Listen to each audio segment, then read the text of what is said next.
नमस्कार, ताल ठोक के आपका स्वागत है। मैं हूं सचिन और आज हम ये सवाल उठा रहे हैं कि आखिर कब तक पाकिस्तान की घुसपैठ ये देश बर्दाश्त करेगा। ये आदत आज की तारीख तक कायम है। ये एक मानी हुई बात है कि 4-4 जंग में हार के आगे लाचार होने के बाद पाकिस्तान बाज नहीं आ रहा है। लगातार वो घुसपैठ कर रहा है। आज भी उसने घुसपैठ की, घुसपैठ को नाकाम किया गया। पाकिस्तान को यह यकीन हो गया है कि वो युद्ध करके भारत को पीछे नहीं धकेल सकता और यही वजह है पाकिस्तान सीधी लड़ाई ना लड़कर प्रॉक्सी वार यानी क्षम युद्ध लड़ रहा है। घुसपैठ को हथियार बनाना उसने शुरू कर दिया है। इस घुसपैठ के आंकड़ों पर ध्यान दीजिए। पिछले 5 दिनों में घुसपैठ की घटनाएं इतनी बढ़ गई हैं कि 25 बार सीज फायर का उल्लंघन हुआ है। 18 सितंबर से अब तक 3 बार सुरक्षा बलों के कैंप पर अटैक हो गया है और कहा यह भी जा रहा है कि करीब 100 आतंकी घुसपैठ के लिए सीमा पार तैयार हो रहे हैं। हम ये सवाल उठा रहे हैं कि आखिर कब तक पाकिस्तानी घुसपैठ हमारे लिए चुनौती बनी रहेगी। यह ठीक है कि भारत ने पाकिस्तान के कब्जे वाले इलाके में घुस कर पाकिस्तान की गोद में बैठे आतंकियों को मार गिराने का पराक्रम दिखाया है। यह भी ठीक है कि पाकिस्तान से भारत में घुसने वाले आतंकी भी बचकर लौट नहीं पा रहे हैं। लेकिन क्यों न यह माना जाए कि कहीं ना कहीं हम अपने ही देश के अंदर अपनी ही सियासत में फंसकर पाकिस्तान के हौसले बढ़ा रहे हैं। आज हंदवाड़ा में अटैक करने आए आतंकियों के पास से दवाइयों से लेकर ड्राई फ्रूट्स, मोबाइल फोन, हथियार जैसे पाकिस्तानी सबूत मिले हैं। लेकिन कमाल देखिए कि आज एक आवाज ऐसी नहीं आई जो कह सके कि उन सबूतों के बाद कि अब पाकिस्तान को घेर लेने का वक्त आ गया है। आखिर क्यों आज वो तमाम लोग सामने नहीं आ रहे हैं जो कल तक पाकिस्तानी आतंकियों पर सर्जिकल अटैक के, स्ट्राइक के सबूत मांग रहे थे। आज इसलिए हम ये सवाल भी उठा रहे हैं कि सर्जिकल स्ट्राइक पर सबूत मांगने वालों ने आज हंदवाड़ा के नापाक सबूत देखे हैं क्या?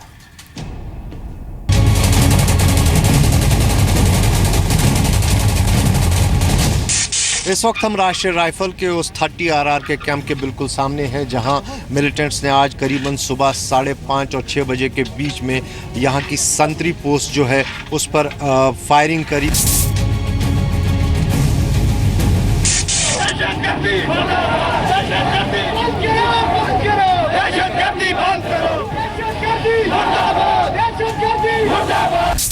ये मैगजीन 1 दर्जन के करीब मैगजीन है, ब्लड्स हैं, ये यहाँ पर सेट्स हैं, GPS सेट्स हैं, मोबाइल फ़ोन्स हैं, नक्शे जो है उनसे बरामद हुए हैं और ये मैट्रिक शीट भी उनसे बरामद हुआ है। ये बैंडेड है, जो बैंडेड उनके साथ था, यानी दवाई का सारा सामान भी उनके साथ था। उनकी डायरीज भी बरामद हुई है। इनको अब जांचा जाएगा, परखा जाएगा। इस मेडिसन पे बताया जा रहा है सेना के मुताबिक कि मार्किंग जो है वो पाकिस्तान की है। ऑपरेशन करके इन तीनों टेररिस्ट को मार गिराया। भारत सरकार को कुछ और वीडियो जारी करने का या प्रूफ देने का कुछ मायना ही बचा नहीं। जो वहाँ के लोगों ने जो कहा वो मुझे लगता है काफ़ी है। ये हरकतें करते रहेंगे पाकिस्तान वाले, क्योंकि इनके पास और कोई चारा है नहीं। और मुझे तो खैर भारतीय सेना पर पूरा विश्वास है, कोई भी उन पर हमला करेगा उसको वो बराबर का जवाब देंगे। पूरा देश, सारी राजनीतिक दलों में ये सहमति हो गई है कि बिना पाकिस्तान को सबक सिखाए हुए इस आतंकवाद पे हम कब्जा नहीं कर सकते, इस आतंकवाद से मुक्ति नहीं पा सकते। पाकिस्तान को समझना पड़ेगा, या तो वो आतंकवाद के साथ रहे या विश्व जनमत के साथ रहे। बहुत बड़े पैमाने पर खबरें आ रही है कि पाकिस्तान के 100-150 टेररिस्ट जो है बॉर्डर पर आ चुके हैं। कई जगह पर हिंदुस्तान को कुछ ऐसी कार्रवाई करनी चाहिए जिससे पाकिस्तान की हिम्मत ही ना हो इस माफी की कार्रवाई करने के लिए। ताल ठोक के आज का पहला सवाल, आखिर पाकिस्तान की घुसपैठ कब तक बर्दाश्त करेगा देश? दूसरा सवाल, पाकिस्तान के प्रधानमंत्री नवाज शरीफ की जुबान पर शांति और सीमा पर घुसपैठ, ये दोनों एक साथ कब तक? तीसरा सवाल, क्या जंग से बचने के लिए घुसपैठ को हथियार बना रहा है पाकिस्तान? और ताल ठोक के आज का चौथा सवाल, क्या मेड इन पाकिस्तान आतंक को देखकर सर्जिकल स्ट्राइक का सबूत मांगने वाले कुछ बोलेंगे?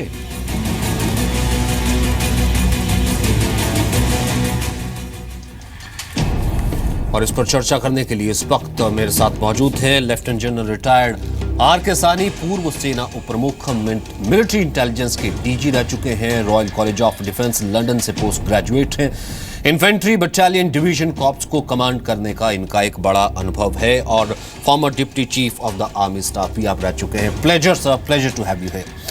श्रीकांत शर्मा हमारे साथ हैं, राष्ट्रीय सचिव बीजेपी का युवा चेहरा, बीजेपी के प्रवक्ता के तौर पर अक्सर हम उन्हें देखते रहते हैं।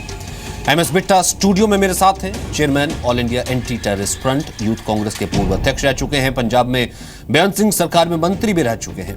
आलोक शर्मा कांग्रेस की तरफ से हैं, कांग्रेस के स्पोक पर्सन, प्रवक्ता, 2 सालों से एनएसयूआई और यूथ कांग्रेस से भी जुड़े रहे हैं। लेकिन सबसे पहले मैं शुरुआत करना चाहता हूं आज जो घुसपैठ हुई है उसके बाद जो सामने आए हैं उन सबूतों से। आज आवाज कोई नहीं आई, जो आवाजें परसों तक आ रही थी कि ये सर्जिकल अटैक नहीं है, ये एक फेक अटैक है, ये सर्जिकल अटैक नहीं है, ये हम मानते नहीं हैं। सेना पर जो सवाल उठा रहे थे कि सबूत कहां है, आज वो जो आतंकी घुसपैठ करके आए थे उनके पास से मोबाइल मिले हैं, उनके पास से तमाम चीजें मिली हैं, उनके पास तमाम मैट्स मिले हैं, हर चीज मेड इन पाकिस्तान है। तो जो लोग सबूत मांग रहे थे आज वो लोग चुप क्यों हैं, आज वो क्यों नहीं जवाब देते या फिर माफी मांगते। और दूसरी बात ये कि घुसपैठ कब तक होती रहेगी, क्योंकि पिछले दिनों में हमने देखा है 25 से ज्यादा बार सीज फायर का वायलेशन का उल्लंघन हुआ है। श्रीकांत शर्मा, आपसे शुरुआत करना चाहूंगा। एक तरफ नवाज शरीफ शांति की बात कर रहे थे, दूसरी तरफ अब पाकिस्तान डायरेक्ट युद्ध तो लड़ नहीं सकता।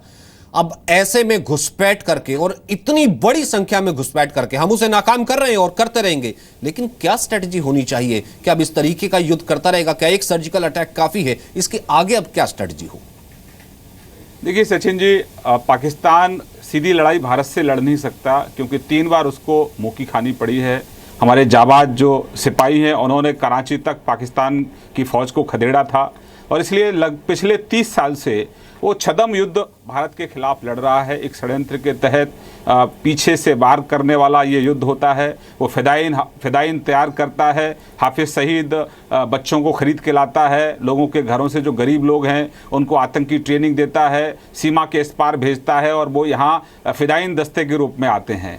तो बहुत नुकसान भारत को हुआ है, भारत की फ़ौज को भी काफ़ी नुकसान पहुँचाने का पाकिस्तान ने काम किया है। लेकिन अब हमारी फ़ौज की रणनीति बदली है। पहले हमारी फ़ौज की रणनीति थी कि हम रक्षात्मक होते थे, हम पर कोई प्रहार करता रहता था, हम बचाव की मुद्रा में रहते थे।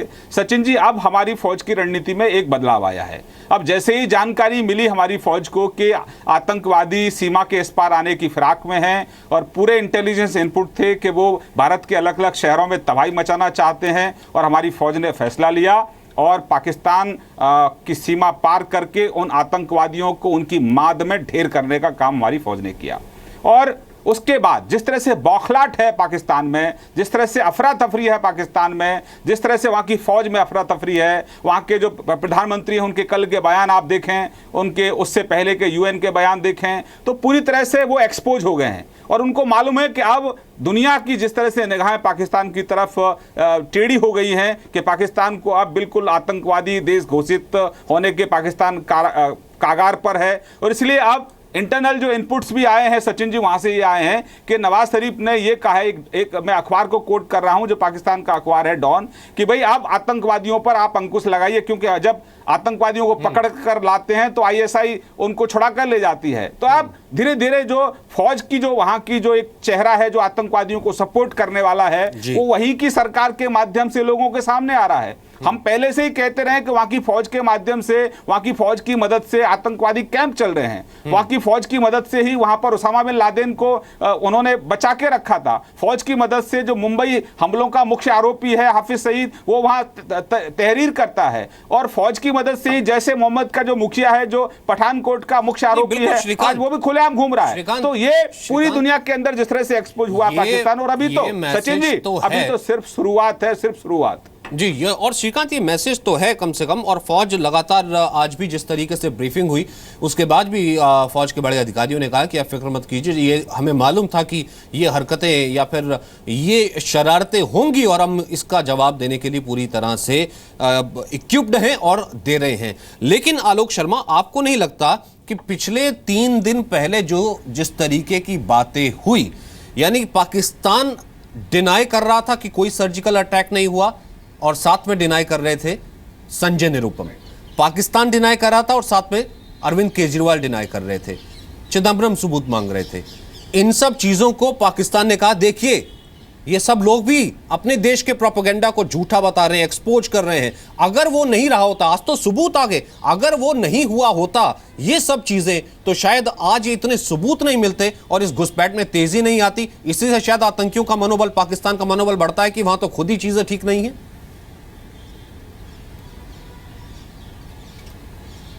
देखिए 3-4 सवाल के हिस्से हैं। सबसे पहली चीज, किसी ने कांग्रेस की तरफ से आधिकारिक तौर पर यह नहीं कहा कि फेक है। फेक शब्द का इस्तेमाल किसी ने भी नहीं किया है। कुछ मीडिया चैनल्स हैं जो हमारी बातों को दूसरी तरह से पेश करते हैं, मैं उस पर टिप्पणी नहीं करना चाहूंगा। नहीं, उन्होंने फेक शब्द का अगर इस्तेमाल किया हो तो मैं पूरी डिबेट को सरेंडर करके चला जाऊंगा। आप पीसीआर में कहिए कि काम करें, अपना होमवर्क करें। वो मैं दूसरी चीज ये कहना चाहता हूं कि आज देखिए, मैं फिर कह रहा हूं, फेक शब्द का इस्तेमाल के फेक लग रहा है या फेक है, इन दोनों चीजों में भी बहुत फर्क है। आप अपने शब्दों में मत उलझिए, मुद्दे पर आते हैं। आज बड़ा विडंबना है कि कह रहे हैं कि साहब शुरुआत ही आज जो है हुई है। अभी तो ये शुरुआत है। फौज की रणनीति बीजेपी के प्रवक्ता जी न्यूज पर बैठकर बताने लगे हैं।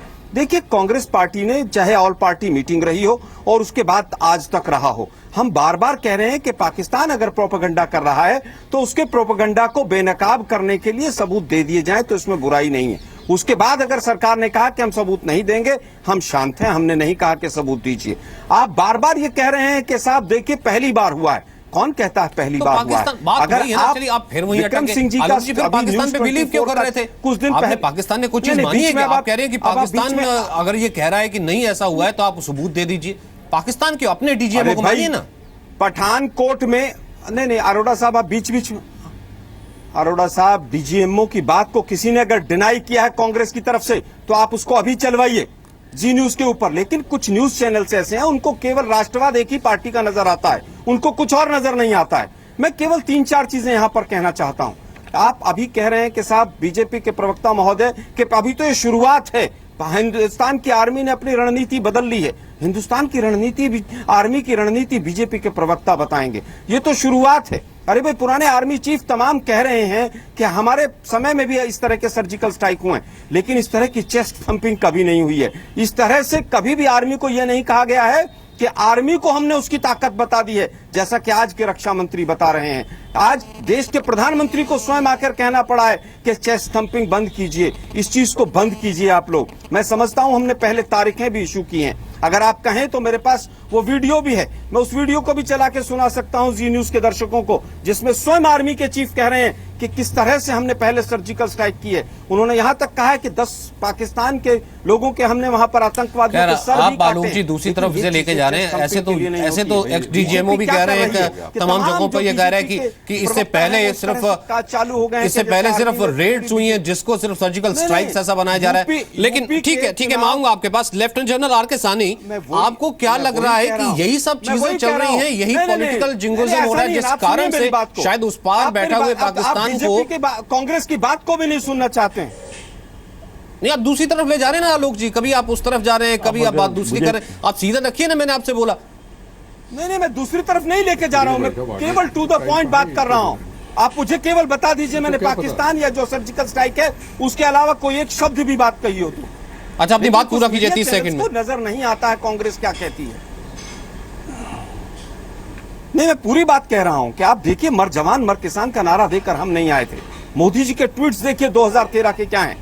पठानकोट में आप आईएसआई को जब यहां पर जांच के लिए बुलाते हैं, यही प्रवक्ता महोदय भाजपा के जो मैं कह रहा हूं रणनीति क्या होनी चाहिए, घुसपैठ कैसे रुकनी चाहिए। आप अपनी सारी संवाद में आप बात कर रहे हैं कि हमने भी किया था, मोदी जी क्या कर रहे हैं, ये क्या कर रहे हैं, फिर आप कहने की वक्त नहीं दे रहे। लेफ्टिनेंट जनरल सानी ने, मैं आता हूं आपके पास, नहीं मैं आता हूं आपके पास, मुद्दा ज्यादा बड़ा है इस वक्त आपस में लड़ने के ज्यादा मुद्दा बड़ा है। लेफ्टिनेंट जनरल आर के सानी, आपको लगता है कि शायद इसी पॉलिटिकल जिंगोइज्म की वजह से वहां पर बैठे पाकिस्तान को मौका मिल रहा है और इस तरह की घुसपैठ लगातार हो रही है, सेना का मनोबल भले ऊपर हो लेकिन गिराने की कोशिश की जा रही है?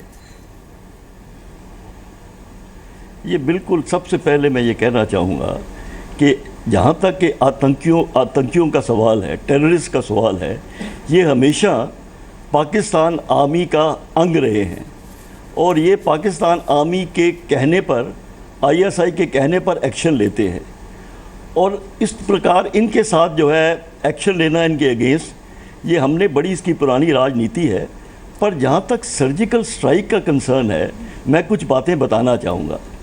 पहले एक आध रेड होते रहे हैं, पर उन रेड्स के ऊपर पॉलिटिकल सैंक्शन नहीं थी। ये बड़ी देर के बाद एक पॉलिटिकली जो है उसकी एक्सेप्टेड, पॉलिटिकली ऑर्डर्ड एक्शन हुआ है। और ये जो एक्शन है, ये एक बड़े इलाके के ऊपर एक कोऑर्डिनेटेड एक्शन हुआ है, जिसके अंदर के इंटेलिजेंस एजेंसीज और फौज मिल के एक्शन लिया है। तो ये कहना कि ये पहले भी सर्जिकल स्ट्राइक्स होते रहे हैं, तो मेरे ख्याल से ये मिलिटरीली रॉन्ग होगा। एक आधा रेड होना, एक आधे जो पिकेट से दूसरे पिकेट पे जाना, ये तो पिछले कितने सालों से चल रहा है। जो ये एक्शन हुआ है, ये पहली बार हुआ है, कोई आज से कोई 10-20 साल में पहली बार हुआ है जी। इससे एक मैसेज गया है। मैसेज ये है कि आगे से जो एक्शन लिया जाएगा उसके ऊपर पॉलिटिकल सैंक्शन होगी।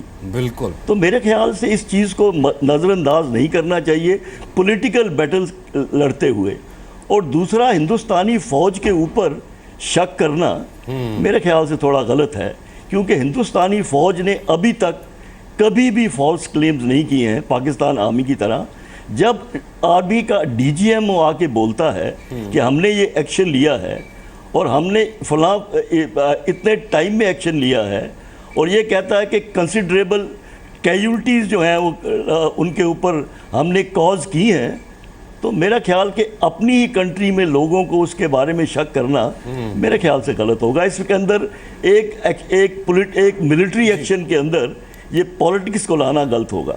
और ये तो मेरा ये ख्याल है कि सर्जिकल स्ट्राइक कोई नॉर्मल चीज़ नहीं होती है, क्योंकि सर्जिकल स्ट्राइक के लिए पॉलिटिकल रिस्क इन्वॉल्व है। और अगर पॉलिटिकल एस्टैब्लिशमेंट जो है ऑर्डर देती है, जिसका जिक्र आप कर रहे हैं लेफ्टिनेंट साहब, वो अगर इन्वॉल्व है, अगर बेटा साहब पॉलिटिकल विल, पॉलिटिकल डिसीजन ही था, तो उसकी जवाबदेही भी एक पॉलिटिकल लीडरशिप की बनती है ना, जिसके लिए कहा जा रहा है। तो फिर ये अगर घुमा फिरा के इस तरीके से कह दिया कि हम आर्मी पे सवाल नहीं कर रहे हैं। मेरी बात, सानी साहब ने जो कहा, सानी साहब तो किसी पॉलिटिकल पार्टी के नहीं है। बिल्कुल, उन्होंने तो आर्मी की बात की है, उन्होंने सच्ची बात की है जो असलियत है। नरेंद्र मोदी जी जब प्रधानमंत्री बने, नवाज शरीफ जी आए, हम भी उस बड़े तकलीफ में थे। ये क्या हुआ, पाकिस्तान जहां से नरेंद्र मोदी जी बच के नहीं आ सकते, वहां गए। हम भी हैरान थे, क्यों गए, नहीं जाना चाहिए था, पर दुनिया को बता दिया कि ये महात्मा गांधी का देश है, हम अमन शांति चाहते हैं। पॉलिटिकल पार्टियों की लड़ाई हो सकती है, इस वक्त जवानों का सवाल है, देश की सीमाओं का सवाल है, भारत माता की आज़ादी की रक्षा का सवाल है। ना कांग्रेस, ना बीजेपी, ना सीपीएम सीपीआई का सवाल है। हम लड़ रहे हैं यहाँ पे, हम पाकिस्तान को बता रहे हैं, हम अलग अलग हैं। पाकिस्तान हमारी इस चैनल पे कुछ बातें सुन के हंस रहा होगा। एक तरफ जवान शहीद करा दिए, दूसरी तरफ कहते ये फर्जी था। कौन है ये सवाल पूछने वाले सीमाओं के ऊपर जवानों को, उनके परिवारों को, जिनके बच्चे चले गए, जिनके पति चले गए, कि ये फर्जी था। ये पाकिस्तान कहे तो हम उसका जवाब देंगे। आज हिंदुस्तान की पॉलिटिकल पार्टियों को हम जवाब देंगे। नहीं, ये कह रहे हैं कि पाकिस्तान कह रहा था फर्जी था, इसलिए हमने जवाब मांगा। अभी मैं घर से निकल के आया, मेरे पास कुछ लोग आए, कहने लगे जी ये फर्जी था, ये यूपी का चुनाव है। मैं कहा कल 18 जवान 19 जवान शहीद हो गए। आज पहले कहते थे चैनल के अंदर एक्शन नहीं हो रहा, एक्शन नहीं। अगर एक्शन हुआ है तो एक्शन होने के बाद अब ये फर्जी है। ये हो क्या रहा है इस देश के अंदर। पहले ये आलोक वर्मा को लाओ, इसको मैं जवाब देता हूं। ये आलोक को लाओ, ये बड़बड़ कर रहा है, इसको जवाब दे रहा हूं। ये सरहदों के सीमाओं के ऊपर जो जवान बैठे हैं उनको उत्साहित कर रहे हैं, उनको उत्साहित कर रहे हैं। क्या जवाब देंगे आप लोग? आप कांग्रेस को कमजोर कर रहे हैं, आप कांग्रेस को, आप जवानों का अपमान कर रहे हैं जो सीमाओं पर लड़ रहे हैं। अरे चमचो, आपने देश को बर्बाद किया है, आपने देश को बर्बाद किया है, आपने शहादत का अपमान किया है, आपने शहादत का अपमान किया है। याद रखना, आपने देश को कमजोर किया है। मेरा मुंह मत खुलवाइए। अरे ऐसे बोलते हैं, जवानों का अपमान ऐसे करते हैं, जवानों का अपमान दिग्विजय सिंह स्टेटमेंट देता है, फर्जी इनकाउंटर, शांति से बात कीजिए। ये फर्जी इनकाउंटर है क्या? बताइए, एक जवान कुर्बानी देने जाता है सरहदों पे, किसने कहा फर्जी? चिदम्बरम ने नहीं कहा फर्जी। क्यों कहा? आप गलत कह रहे हैं। क्यों कहा? आप गलत बयान करते हैं। क्यों कहा? और जी न्यूज आप जैसे लोगों को बैठाकर गलत बयान नहीं करवाता है। पार्टी का साहनी जैसे जो लोगों को बैठा लेते हैं और साहनी जैसे लोग पूरी आर्मी के इज्जत को पानी में मिला रहे हैं। हमारा कोई लेना देना नहीं है। साहनी जैसे लोगों से पूछिए जिन लोगों ने सर्जिकल स्ट्राइक के अंदर अपने शरीर की इज्जत करते हैं, साहनी साहब उनको क्या जवाब देंगे? आप स्वयं आर्मी से आज तक आर्मी में जो भी कुछ हुआ आपने सबके ऊपर पानी फेर दिया है। पहली बार सर्जिकल स्ट्राइक हुआ। अरे आर्मी के एक्स चीफ दे रहे हैं, पहली बार सानी साहब ने बताया कि इस दिन हमने यहाँ पर सर्जिकल स्ट्राइक किया है जवानों को। सानी साहब के बारे में और सुनो, हमने आज तक मुझे मालूम है साहनी साहब कोई खुदा है क्या? साहनी साहब ने जवाब दिया। साहनी साहब पूरी तरह से जिस भाषा का इस्तेमाल कर रहे हैं पूरा देश सुन रहा है। एक सुनिए, कर रहे हैं ना, मैंने आज तक नहीं बोला, तुम्हारे गुस्से को देख के कहता हूँ मैं सलूट साहब चिल्लाने से कुछ नहीं होगा, सलूट चिल्लाने से राष्ट्रभक्ति नहीं होती है। शरीर दिया है, मैं कह रहा हूँ तारीख दे रहे हैं। खाई क्या, पत्थर खाया क्या? हमने तो शरीर दिया देश के लिए। तारीख दे रहे हैं। जवानों ने अपनी जिंदगी दे, क्या किया है आपने? क्या किया देश के लिए आपने? क्या किया? जवानों को छोड़ दीजिए। क्या पत्थर खाया? नहीं वन रैंक वन पेंशन पर जंतर मंतर पर लाठियों पर बीजेपी ने किया। मैं कभी कहा नहीं, पर तेरे तुम्हारे गुस्से को लेकर के आज नरेंद्र मोदी को सलूट करता हूँ। पहली बार कह रहा हूँ, आगे बोलो फिर जवाब दूंगा। पहली बार अमित शाह कहते थे सलूट जो हो रहा है, एसआईटी आ रही है तो ठीक है। नरेंद्र मोदी हिंदुस्तान के प्रधानमंत्री, गृह मंत्री बिट्टा जी वही गृह मंत्री जो भारत माता की आईएसआई के लोग जो रक्षा करे उसके लिए नहीं, भारत माता की रक्षाओं के लिए केवल मोदी जी और अमित शाह ने, तुमने फौजियों ने जिन्होंने आज तक 3 लड़ाई एक सेकंड, पहली बार सर्जिकल स्ट्राइक हो गया क्योंकि यूपी का चुनाव है। पीना इनके सामने चैनल पकड़ रखे हैं, वो चैनल बनाते रहते हैं। मैं मानता हूँ गुस्सा बहुत है, मैं मानता हूँ बहुत भावुक, मैं मानता हूँ बहुत भावुक मुद्दा है, मैं मानता हूँ बहुत भावुक मुद्दा है, लेकिन हमें इस चर्चा को आगे बढ़ाना है। मैं मानता हूँ बहुत भावुक मुद्दा है, लेकिन इस चर्चा को ये लाशों पे राजनीति करते हैं लोग। मैं मानता हूँ जख्मों पे नमक छिड़कते हैं। मैं मानता हूँ बहुत भावुक मुद्दा है, लेकिन यहाँ से बेटा जी इनको पीड़ा नहीं होती, हमें पीड़ा होती है, जवानों को पीड़ा मैं आऊंगा। अच्छा ठीक है, मैं आऊंगा आपके पास वापस आऊंगा। ये राजनीति करते हैं, ठीक है, मैं आऊंगा आपके पास वापस, मैं आऊंगा। अलग अलग है, मैं आऊंगा आपके पाकिस्तान को बताना चाहते हैं। ठीक है, मैं आपके पाकिस्तान को बताना चाहते हैं। बेटा जी मैं आपके कांग्रेस पार्टी जितने, अच्छा मैं बेटा जी वापस आऊंगा। बेटा जी अभी 71 की जनवरी इंदिरा गांधी जी ने यह कांग्रेस बढ़ा दी इन्होंने। मैं अभी आता हूँ, डिबेट को आगे बढ़ाते हैं। मैं अभी आता हूँ, इस कांग्रेस की मैं मानता हूँ हम आगे बढ़ाते हैं क्योंकि यहाँ से डिबेट आगे बढ़नी बहुत जरूरी है। 2-3 सवाल, आलोक जी आपके पास वापस आऊंगा, आपको पूरा वक्त दूंगा। 2-3 सवाल बहुत जरूरी हैं जिसका जिक्र यहाँ पर लेफ्टिनेंट जनरल आर के साहनी ने किया। वो ये कि इससे पहले पॉलिटिकल रेड्स हुई हैं, ये बहुत इंपॉर्टेंट है। उन्होंने कैटेगोरिकली कहा, जिसका जिक्र आलोक जी कर रहे थे शुरुआत में, कि ऐसा पहले भी होता रहा है, इसमें क्या नई चीज हो गई। ये रेड्स हुई हैं, इसे सर्जिकल स्ट्राइक नहीं कहा जाना चाहिए, लेकिन ये कोर्ट है सर्जिकल स्ट्राइक। कांग्रेस ने कहा था कि पहले भी 3 रेड्स भी दी गई थी, वो दरअसल क्या था? तो फिर अगर स्ट्राइक्स हुई थी तो फिर क्यों नहीं पब्लिक के सामने लाई? ये तो एक पराक्रम का विषय था। क्यों कांग्रेस ने ताल ठोक कर पूरी दुनिया को नहीं बताया कि हिंदुस्तान आतंकियों को उनके घर में घुसकर मारने का दमखम रखता है? पहले सुन लीजिए कि कांग्रेस ने कहा क्या है। ये ना पहला सर्जिकल स्ट्राइक था और ना आखिरी सर्जिकल स्ट्राइक होगा जो हमारी सेना और आर्म फोर्सेस देश की सुरक्षा के लिए और उग्रवाद के इंफ्रास्ट्रक्चर को खत्म करने के लिए बार बार और समय समय पर उठाती रही हैं। और 3 विशेष तौर से तिथि की मैं चर्चा करना चाहूंगा। 1 सितंबर 2011, 28 जुलाई 2013 और 14 जनवरी 2014, जब पहले भी भारतीय सेना ने दुश्मन को मजबूत और करारा जवाब दिया था। तो जब दुश्मन को मजबूत और करारा जवाब दिया था तो फिर देश की जनता को बताया क्यों नहीं, और अगर नहीं बताया किसी कारण से तो अब ये तारीखें गिनाई क्यों? आलोक शर्मा, आप इसी का जिक्र कर रहे थे। हालांकि एक्स डीजीएमओ लगातार कई चैनल्स पर ये कह रहे हैं कि नहीं, इस तरह से पहले कभी हुआ ही नहीं है, पहली बार हुआ है सर्जिकल स्ट्राइक्स हुए हैं। लेकिन आप कह रहे हैं कि नहीं, पहले भी हुआ है। ये 3 डेट्स रणदीप सुरजेवाला ने भी दी थी। अगर ऐसा हुआ था तो फिर आम जनता को क्यों नहीं बताया गया?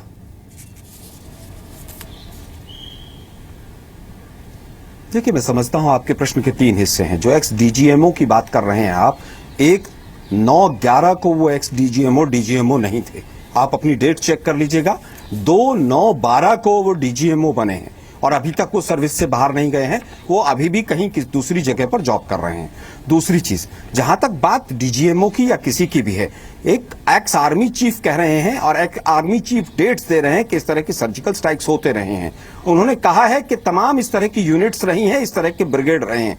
अगर आज आप कहें कि पहली बार ऐसा हुआ है, तो जिन लोगों ने सर्जिकल स्ट्राइक्स में पहले अपनी जान दी, अपनी शरीर के हिस्से गंवा दिए, उनका अपमान होगा। ये एक्स आर्मी के चीफ कह रहे हैं, कांग्रेस नहीं कह रही है।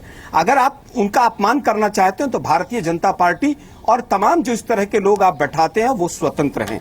दूसरी बात, हमने क्यों नहीं इसका प्रचार किया, इस उत्तर हम नहीं दे रहे हैं। एक्स आर्मी के चीफ ने स्वयं दिया कि डिप्लोमेटिकली और पॉलिटिकल रीजन से हमने इसको, जिस तरह से इंटरनेशनल लेवल पर पाकिस्तान उसका दुरुपयोग कर सकता था, उसको हमने रोकने के लिए उसका प्रचार प्रसार नहीं किया। कांग्रेस पार्टी इस तरह की चीजों पर, शहादत पर कभी राजनीति नहीं करती है। कांग्रेस पार्टी ये नहीं देखती है कि हम उत्तर प्रदेश में अगर 28 साल से नहीं है तो हम आर्मी के लोगों की शहादत पर अपने पोस्टर लगा दें, जिस तरह से भारतीय जनता पार्टी ने लगाए। उसका क्रेडिट तो आप भी लेते हैं। लीडरशिप ने कुछ किया तो लीडरशिप को क्रेडिट भी जाता है, डिस्क्रेडिट भी जाता है। तो अगर उस वक्त नहीं किया नेशनल इंटरेस्ट में, तो आप क्यों? 71, देखिए 71 एक वॉर थी, 71 एक वॉर थी। सचिन जी, दोनों चीजों में फर्क है। एक वॉर और एक सर्जिकल स्ट्राइक में अगर जी न्यूज फर्क नहीं समझ पा रहा है तो मैं इस पर कोई टिप्पणी नहीं। तो फिर इसको गुप्त रहने देता है ना। मैं ये कह रहा हूं कि अब ये 3 तारीखें क्यों बताई गई? गुप्त इसलिए नहीं रखा गया कि जिस तरह से बीजेपी ने चेस्ट थंपिंग की, उनके स्वयं के प्रधानमंत्री, देश के प्रधानमंत्री ने उनके लीडर्स को कहना पड़ा कि भाई चेस्ट थंपिंग बंद कर दीजिए आप लोग। मैं समझता हूं कि कांग्रेस को मजबूर किया गया कि तारीखें बताई जाए, और कांग्रेस इस तरह की राजनीति में कभी इन्वॉल्व नहीं होती है। इस तरह से बीजेपी के प्रवक्ता, चाहे वो उफा की मीटिंग रही हो, चाहे जेम्स बॉन्ड की तरह मोदी साहब लाहौर में लैंड किए हो, उसके बाद बीजेपी के प्रवक्ता शुरू हो, जिस तरह से अमित शाह जी पठानकोट अटैक के बाद कि पहली बार ऐसा हुआ है, इनका बस चल जाए तो कहें कि देश में पहली बार लोकतंत्र आया है, पहली बार मोदी जी प्रधानमंत्री इसी पे रहते हैं। मैं इसका जवाब ले लेता हूं। आपने अपना पॉइंट पूरा किया, मैं इसका जवाब ले लेता हूं। चल जाए तो ऐसा कह दे। ठीक है, आपने अपना पॉइंट पूरा कर दिया। श्रीकांत, इसका जवाब दीजिए। देखिए सचिन जी, बिना किसी व्यवधान के कांग्रेस के प्रवक्ता को लोगों ने सुना। मैं कांग्रेस पर कोई टिप्पणी नहीं करना चाहता, क्योंकि कांग्रेस अतीत है। कांग्रेस को जवाब जनता लगातार दे रही है। कांग्रेस क्या कहती है, कांग्रेस कंफ्यूज भी है। कांग्रेस का एक नेता कुछ और बोलता है, चिदम्बरम साहब कुछ और बोलते हैं, और अशोक गहलोत तो कुछ और ही बोलते हैं। उनका तो आईक्यू का लेवल इतना बड़ा है कि वो कहते हैं कि देखिए, जब अमेरिका ने सर्जिकल स्ट्राइक किया था, ओसामा बिन लादेन को मारा था, कांग्रेस पे टिप्पणी नहीं करेंगे, पूरी चर्चा कांग्रेस पे करेंगे, कांग्रेस के लीडर्स पर टिप्पणी करेंगे, लेकिन मैं कांग्रेस के बारे में कुछ नहीं कहना चाहता हूं। अजीब विडंबना है। अच्छा आलोक जी, एक बार सुन लेते हैं, श्रीकांत को सुन लेते हैं। मैंने आपको वक्त दिया था पूरा, श्रीकांत नहीं, पहला सेंटेंस सचिन जी आता, कांग्रेस पे तो कुछ कहना ही नहीं, कांग्रेस तो अतीत हो गई, फिर सारा रामायण कांग्रेस पे होगा। अपना बताइए ना। अच्छा सुन लीजिए। अच्छा ठीक है, पहले मैं अपनी बात बंद करता हूं। उनकी बात पूरी सुन लीजिए ना। सचिन, जवाब दीजिए, आऊंगा आपके पास। बोलिए श्रीकांत। देखिए सचिन जी, देश में आक्रोश है, और वो आक्रोश आपने अपने चैनल पर भी देखा। बिट्टा साहब ने आतंकवाद को झेला है, आतंकवादियों ने उन पर हमला किया है, और ये जो दुष्प्रचार हमारी सेना के खिलाफ हो रहा है। अरे बिट्टा साहब ने तो और भी बहुत कुछ झेला है, बिट्टा साहब ने और भी बहुत कुछ किया है। उस मुद्दे पे मत जाइए, एक एक आदमी को लेकर टिप्पणियां मत दीजिए। मैं चर्चा नहीं करूंगा ऐसे। अगर आपको लगता है कि मुझे बोलना चाहिए तो मुझे बोलने का मौका दीजिए। सचिन जी, मैं बोल सकता हूं? बोलिए श्रीकांत जी। आलोक जी प्लीज बोलिए। भाई आपको आलोक जी सुना सबने, आप सुन लीजिए। आपकी नाराजगी है, आप क्यों इतना बौखलाहट में है? भाई सेना ने अच्छा पराक्रम, शौर्य का काम किया है, पूरी दुनिया में इसकी चर्चा है। नहीं है, लेकिन यहाँ पर स्टूडियो में बैठकर कपटी राष्ट्रवाद की बातों सुन लीजिए भाई। हर शब्द पे रिएक्ट मत कीजिए ना आलोक जी। एक बार सेंटेंस पूरा हो जाए, वापस आ रहा हूँ आपके पास में। एक बार सुन लीजिए। श्रीकांत जल्दी खत्म कीजिए अपनी बात, मैं वापस आता हूँ जी। देखिए सचिन जी, हमारी चिंता यह है कि हमें अपने देश के लोगों की सुरक्षा करनी है और हमारी चुनौती यह है कि हमें आतंकवाद को पूरी तरह से समूल नष्ट करना है और उसकी प्रक्रिया पर हमारी सरकार बहुत अच्छी गति से और सही दिशा में आगे जा रही है। हमें आतंकवाद को इस देश से समाप्त करना है और इसीलिए पाकिस्तान के अंदर बौखलाहट है कि अब भारत आतंकवाद को बर्दाश्त नहीं करेगा। एक आतंकवाद है भारत का सचिन जी जो सीमा के उस पार से आता है, एक उनके स्लीपर सेल भारत के अंदर हैं जो लंबे समय से यहां एक्टिव हैं, उनको भी समाप्त करना हमारी प्राथमिकता है। और हम दो मोर्चों पर सचिन जी लड़ाई लड़ रहे हैं। एक मोर्चा है सीमा पर जहां हमारा फौजी लड़ रहा है और एक मोर्चा है हिंदुस्तान के अंदर। जब भी कोई हमारी सेना अच्छा काम करती है तो एक तो सेना का क्रिटिसिज्म सीमा के उस पार से शुरू होता है और एक क्रिटिसिज्म आलोचना इस देश के अंदर से शुरू होती है। नहीं, वो तो कह रहे हैं हमने आतंकवादियों नहीं को किया, सुनिए, श्रीकांत वही कह रहे हैं हमने क्रिटिसिज्म नहीं किया। जब आपने कहा फर्स्ट टाइम ऐसा हुआ है ऐसी पॉलिटिकल विल देखिए, हमने तो सिर्फ डेट्स गिनाई कि हम 3 बार सर्जिकल स्ट्राइक कर चुके हैं। अरे भाई इनके सरकार नहीं जो जाना है, ये चाहता कैसी सचिन जी, सरकार है, ये कैसे प्रवक्ता है सचिन जी, ये मैं नहीं आर्मी जाना के चाहता। ऊपर अपनी पूरी राजनीति कर रहे हैं, भारत पाकिस्तान संबंधों के ऊपर राजनीति कर रहे हैं। आलोक जी आप फिर शुरू हो जाते हैं। मैंने यही सेना के ऊपर किसने सवाल उठाया बता लीजिए आप। डिस्कशन है क्या? आलोक जी सुन तो लीजिए आप झूठ बोलेंगे सेना के ऊपर। अरे बताइए ना मोदी जी का नहीं मोदी जी का 15 सितंबर 2013 आलोक जी मेरे को फिर आवाज नीची करनी पड़ेगी। आलोक जी मेरे को फिर आवाज नीची करनी पड़ेगी। देखिए मैं 2-3 बार शुरुआत किया। अच्छा मुझे पूरी तरह से सेना को कटघरे में खड़ा किया। आलोक जी सुन लो भाई, इतनी परेशानी क्यों है भाई आपको? ये तो लोकतंत्र है, आपने अपनी बात कही, मेरी बात सुन लीजिए। मैंने कोई आपको अब्यूज तो नहीं किया ना, मैं अपनी बात कह रहा हूं, मैं अपनी पार्टी का राष्ट्रीय सचिव हूं, मुझे अपनी बात कहनी है। श्रीकांत 30 सेकंड्स वो सर्जिकल अटैक के ऊपर, बेटा जी कह रहे हैं ऐसी की तैसी कर देंगे। बेटा जी कह रहे हैं इस तरह की शब्दावली का इस्तेमाल हो रहा है। अरे सुन लो भाई, सुन लो, पेशेंस रखो। आप उस पार्टी के सचिन जी चुपचाप बैठे खामोश। वो पार्टी आतंकवादियों की मौत पर पूरी रात रोती है। मालूम है अफजल गुरु को आपको चुप करवाऊंगा, उसामा बिन लादेन को सामाजिक कहते हो। क्यों कितनी बेशर्मी से आप इस तरह से आतंकवादियों को डिफेंड करते हो? मुंबई हमले के हमलावरों के लिए रात को 3 बजे आप जाके अदालत का दरवाजा खटखटाते हो। आपकी तरह बुरहान वानी की डेड बॉडी पे बुरहान वानी को आप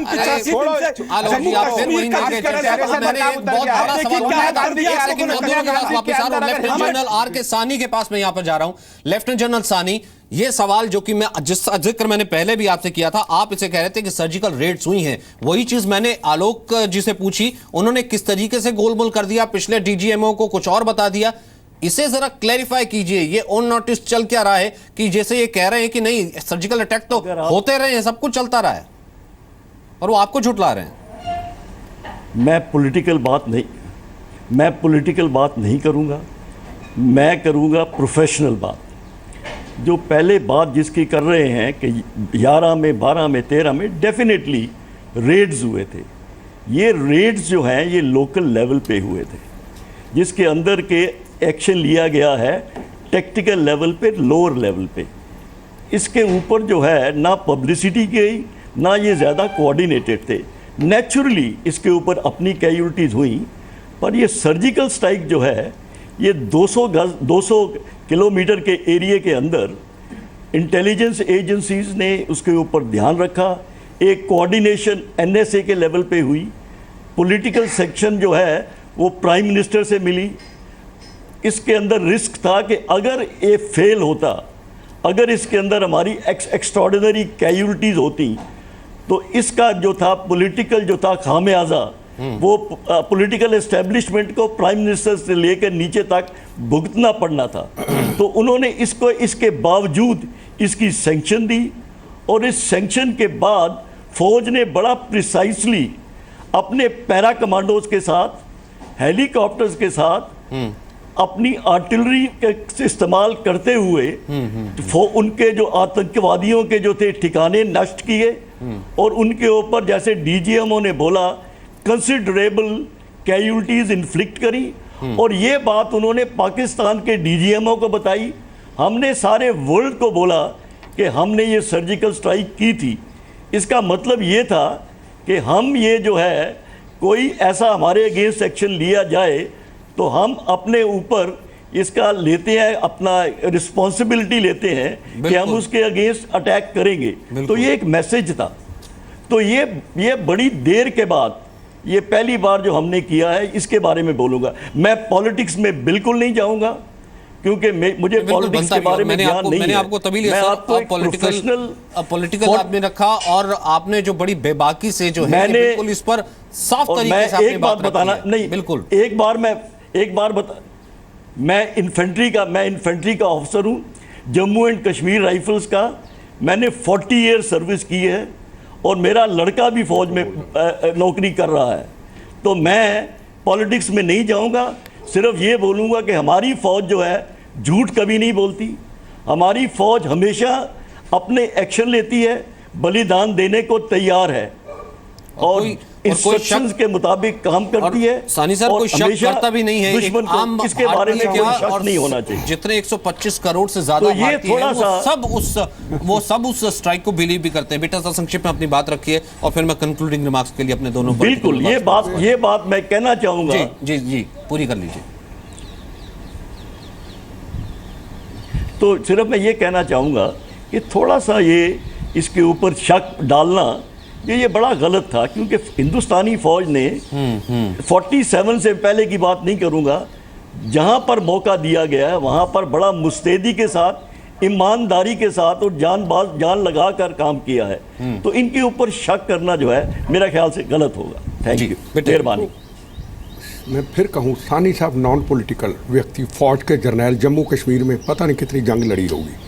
मेरे से अगर पूछो तेरा धर्म क्या, मैं कहूँ मेरा धर्म भारत माँ मेरी जात वंदे मातरम। मेरे से पूछो तू कांग्रेसी है, मैं कहूँगा नहीं, मैं पहले भारत माता की सेवा में हूँ, जिसके लिए शरीर का आधा हिस्सा दे दिया, दोस्त रिश्तेदार शहीद करा दिए। सवाल जो हमारी डिस्कशन हो रही है, हर पैनल में अपनी अपनी बात रखे। श्रीकांत जी बात कर रहे हैं, मेरा नहीं ख्याल मेरे सामने कांग्रेस के ऊपर इन्होंने को अटैक किया हो। मैं जवाब देता अगर इन्होंने को अटैक किया होता। शुरू से लेके अभी तक श्रीकांत जी ने एक बार कांग्रेस का नाम नहीं लिया। फिर यह चर्चा हमारी लड़ाई की, पाकिस्तान क्यों देखे, ISI क्यों देखे, हम आपस में क्यों झगड़े। पहले मनमोहन सिंह जी, नरसिम्हा राव थे, वाजपेयी जी थे, इंदिरा गांधी ने 71 का युद्ध जीता।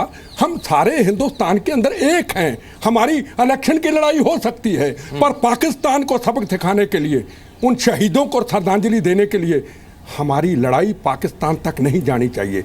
आज जवान जब अपने घर से निकलता है, अपनी पत्नी, अपने बच्चे, अपने माँ बाप को देखता है, आंखें नम होती है, मौत का कफन पहना होता है। वो जवान को पता होता है मैं बच्चों को देख के जा रहा हूं, दोबारा देखूंगा या नहीं देखूंगा। बच्चों को पता नहीं होता। जवान चले जाता है सीमाओं की रक्षा करने के लिए, वहां 10 दिन के बाद उसकी शहादत हो जाती। कई जवानों के साथ मेरी बात होती, मौत का कफन बांध के जा रहे। क्या होता है, उनकी लाश हिंदू, मुस्लिम, सिख, ईसाइयों के खून के तिरंगे झंडे में, उन्हीं के बच्चों में आती है। अभी आई तो हम उनको क्या श्रद्धांजलि देते बहस करके। आज कह दें चैनलों के अंदर, पीछे जब ऑपरेशन हुआ संजय निरुपम भी यही थे, हमारी ऐसे बहस नहीं हुई। उसने कहा जो एक्शन लिया है नरेंद्र मोदी जी ने सही लिया है, और मैंने सैल्यूट किया संजय निरुपम को। हमारी ऐसी बहस होनी चाहिए, हम पाकिस्तान को बताएं, पर यह बहस नहीं होनी चाहिए कि तू मैं होनी चाहिए और पाकिस्तान हमारा तमाशा दे। बिल्कुल 30 सेकंड आलोक 30 सेकंड में सबसे पहले आपके पास। अब तो कम से कम ये चीजें बंद हो जानी चाहिए, और मुझे नहीं लगता कि अब आप कहीं ना कहीं नाम लेंगे कि उसने ये किया, इसने ये किया। 30 seconds, I really want a mature reply. नहीं सचिन जी, हमारा रिप्लाई कांग्रेस पार्टी का आप शुरुआत से देखिए, ऑल पार्टी मीटिंग से लेकर राहुल जी की स्टेटमेंट, सोनिया जी की स्टेटमेंट, रणदीप जी की स्टेटमेंट, हमने कहीं नहीं कहा कि किसी भी तरह से प्रश्न चिन्ह आर्मी के ऊपर नहीं उठाया है। लेकिन जिस तरह से भारतीय जनता पार्टी ने इस सर्जिकल स्ट्राइक को और आर्मी की शहादत को लेकर उत्तर प्रदेश का चुनाव लड़ना चाहा, ये बहुत दुखद था।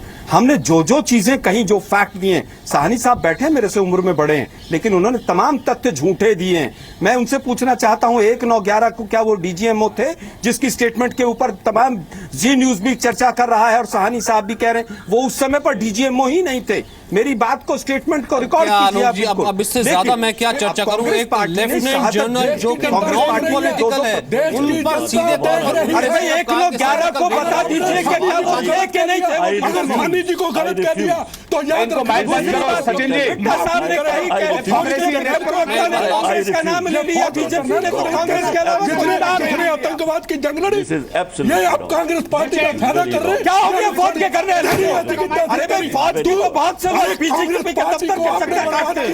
फौज के बहुत से लोग 1 रैंक 1 पेंशन पर पूरी तरह से फौज को वो है आतंकवादियों के सपोर्टर। सबसे बड़े स्पॉटर आप बन समझता हूं कि गए। फौज के जवानों का अपमान करते हैं, शहादतों का अपमान करते हैं, शहादतों का अपमान करते ठीक है हैं। बेटा जी, बेटा जी, बेटा जी वक्त मेरे पास इतना ही है। बेटा जी वक्त मेरे पास इतना ही है। बेटा जी वक्त मेरे पास इतना ही है। आप हमें क्या देते उस फौज के जर्नल के बारे में, बेटा जी, जितने बात लड़ाई मेरे पास लड़ी, इतनी उसके बारे में कहने की क्या जरूरत है आपको? वापिस आ रहा हूँ। अरे इतनी चमचागिरी करो कि देश बच जाए, इतनी मत करो चमचागिरी, इतनी चमचागिरी मत करो, देश टूट बेटा जाए। जी मेरे पास वक्त इतना ही है, मुझे खत्म करना पड़ेगा। श्रीकांत जी 20 सेकंड। यहाँ पर देखिए रिस्पेक्ट की बात तो बाद में आएगी, इकट्ठे होने की बात तो बाद में आएगी। यहाँ तो खुद कॉन्ट्राडिक्ट हो गया। सानी साहब तो बिल्कुल नॉन पॉलिटिकल आदमी है और जो कि हमारे deputy chief of army staff रह चुके हैं, उन्हें तक झुठला दिया। 20 सेकंड्स।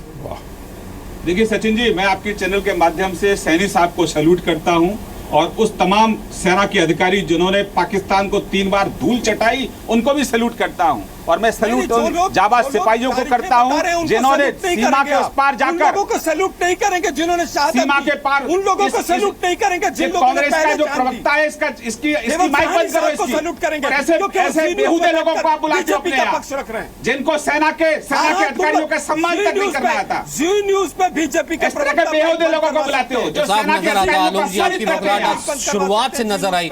पहले एक गीली पिच पे बैटिंग कर रहे थे और कुछ नहीं मिला तो लास्ट में आप जी न्यूज पे आते हैं, साफ नजर आता है। लेकिन एक एक्स आर्मी लेफ्टिनेंट जनरल को भी आपने झुठलाने से आज बाज नहीं आए, ये सारी दुनिया ने कहीं ना कहीं देखा है।